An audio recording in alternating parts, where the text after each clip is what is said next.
16th Sunday in Ordinary Time. A reading from the Book of Wisdom. There is no God besides you who have the care of all, that you need show you have not unjustly condemned.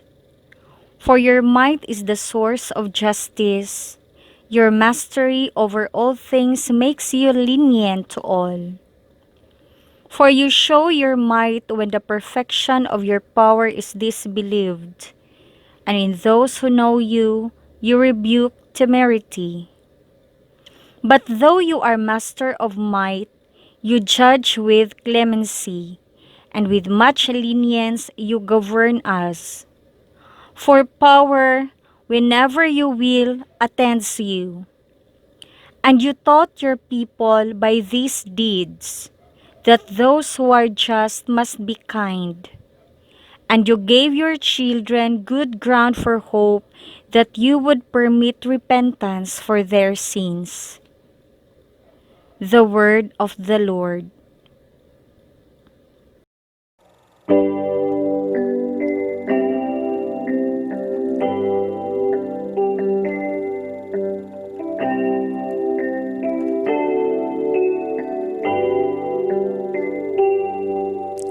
Lord, you are good and forgiving.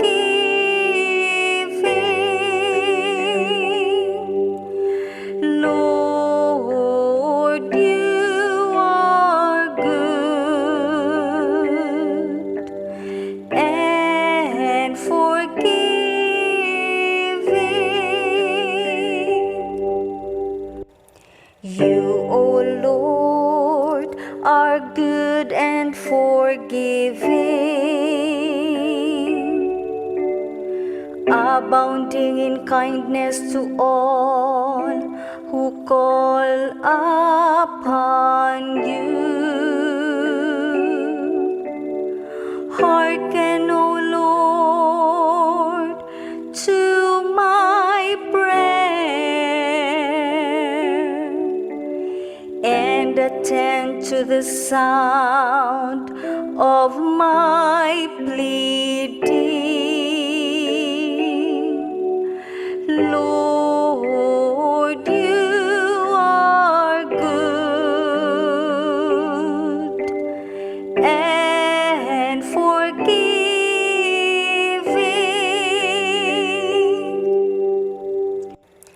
All the nations you have made shall come and worship you, O Lord, and glorify your name.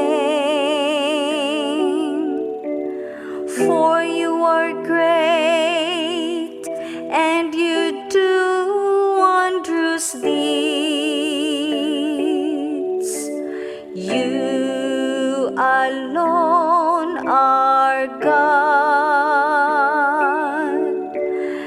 Lord, you are good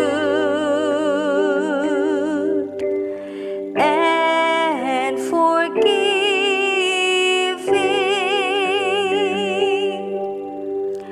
You, O Lord, are a God merciful and gracious, slow to anger, abounding in kindness and fidelity.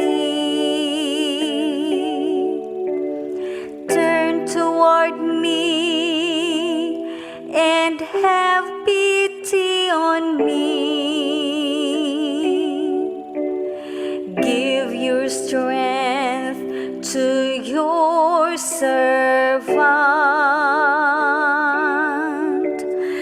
Lord, you are good and forgiving.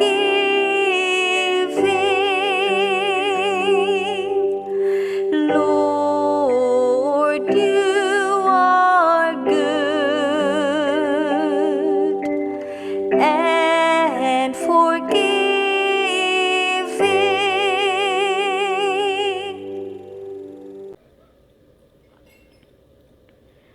A reading from the letter of St. Paul to the Romans. Brothers and sisters, the Spirit comes to the aid of our weakness, for we do not know how to pray as we ought. But the Spirit Himself intercedes with inexpressible groanings, and the one who searches hearts knows what is the intention of the Spirit, because He intercedes for the holy ones according to God's will. The Word of the Lord. A reading from the Holy Gospel according to Matthew. Jesus proposed another parable to the crowd, saying, "The kingdom of heaven may be likened to a man who sowed good seed in his field. While everyone was asleep, his enemy came and sowed weeds all through the wheat and then went off. When the crop grew and bore fruit, the weeds appeared as well. The slaves of the householder came to him and said, 'Master, did you not sow good seed in your field? Where have the weeds come from?' He answered, 'An enemy has done this.' His slave said to him, 'Do you want us to go and pull them up?' He replied, 'No. If you pull up the weeds, you might uproot the wheat along with them. Let them grow together until harvest. Then at harvest time, I will say to the harvesters, first collect the weeds and tie them in bundles for burning, but gather the wheat into my barn.' He proposed another parable to them. 'The kingdom of heaven is like a mustard seed that a person took and sowed in a field. It is the smallest of all the seeds, yet when full grown, it is the largest of plants. It becomes a large bush, and the birds of the sky come and dwell in its branches.' He spoke to them another parable.